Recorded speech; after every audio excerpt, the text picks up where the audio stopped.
with speech. It's called FOXP2 and is attached to the human chromosome number 7.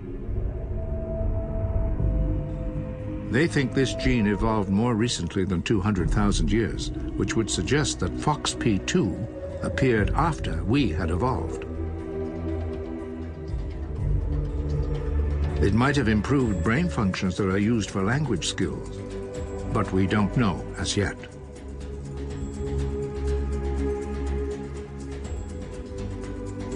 We think that FOXP2 is a very exciting discovery because it clearly has had a dramatic impact on human speech and language abilities, but it's important to realize that this is just one piece of a bigger puzzle.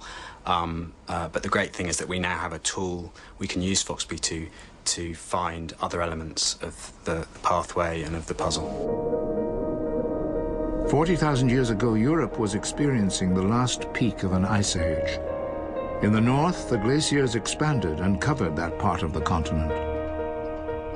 In those conditions, perhaps it was language skills which gave us the edge over the Neanderthals.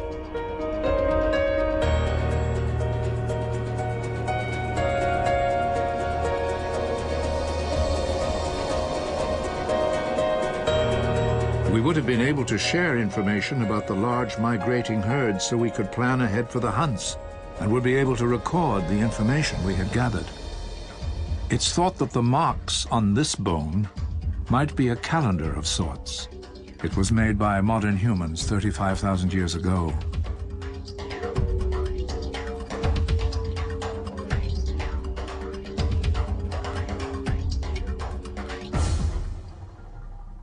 We had started on a path that no other species had followed. These paintings on the walls of a cave in France show our ability to picture the world around us. We not only spoke a complex language, we began to transmit knowledge to future generations.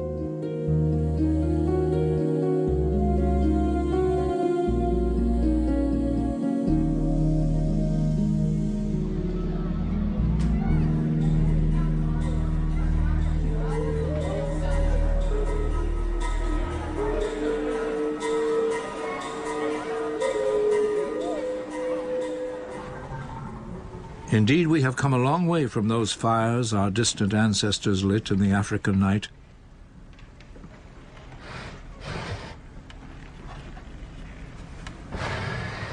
Dr. Ian Tattersall of the American Museum of Natural History believes it was complex language that allowed the development of symbolic thought, the communication of ideas and beliefs. Language is more or less nowadays inextricable from our symbolic mental processes that allow us to understand the world in unprecedented ways and ask questions like, what if? We can pose questions like that and experiment with ways of dealing with the world and of exploiting the world in a more efficient way. And that is what I think sort of made Homo sapiens an unbeatable competitor when they came on the scene, and what ultimately led to the demise of the Neanderthals. 30,000 years ago, the fate of the two human species, Homo sapiens and Neanderthals, came to a crossroads. Complex verbal communication allowed Homo sapiens to share thoughts and ideas, to cooperate in the search for food and the struggle for existence. It was a struggle that the Neanderthals would lose, and there would be only one species left on the miracle planet. In a rural area in southwestern France lies one of the last Neanderthal sites. Immediately above the Neanderthal remains are those of Homo sapiens. Perhaps Neanderthals were driven away from their former habitat by the more capable modern humans. Or perhaps the Neanderthals quietly left on their own. Whatever, 30,000 years ago, they died out. We became the last survivors. For the past 4 billion years, the pace seems to have picked up. Perhaps our mastery of language is taking us toward a new and faster process of evolution. I think it is a fascinating point that language is a kind of second genetics. Genetics itself lasted for the first 4 billion years of life's history, and then quite suddenly, Darwinian evolution, genetic evolution, gave rise to creatures with big brains, which developed a second kind of genetics, which is language and the transmission of linguistic information down through generations. That gave rise to a second kind of evolution, which is called cultural evolution, which looks like genetic evolution in a superficial sense, but it's enormously faster. And our lives have become faster. We live in an age when technology moves at a pace that perhaps we cannot stop. Our ability to communicate has at times transcended the message we are trying to send. What took decades now can be achieved in less than a year. And as each year passes, the pace increases. As a species, we now can influence the climate, just as microbes did in the early history of the Earth.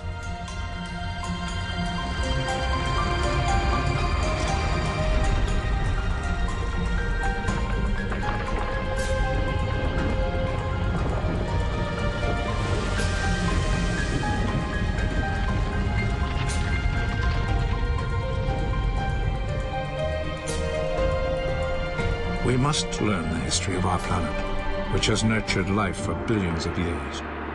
Dr. Noam Chomsky knows that the choice for the future is ultimately ours. This is a question of history, not evolution. And it's a question of culture and intelligence and sympathy and mutual understanding and mutual aid and support and so on. Those are capacities that we have.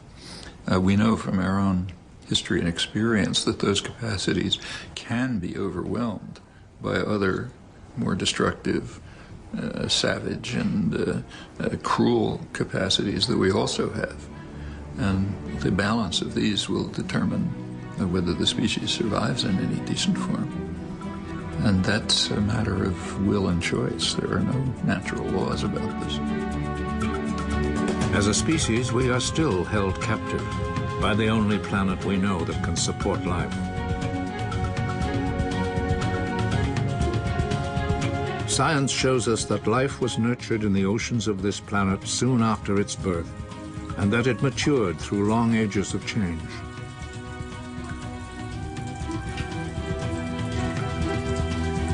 Finally, it spread out across the world. It diversified into myriad forms, most of which would fade away to become only a memory. After millions of years, a single species was to be the pervading force. But that could change in the blink of an eye.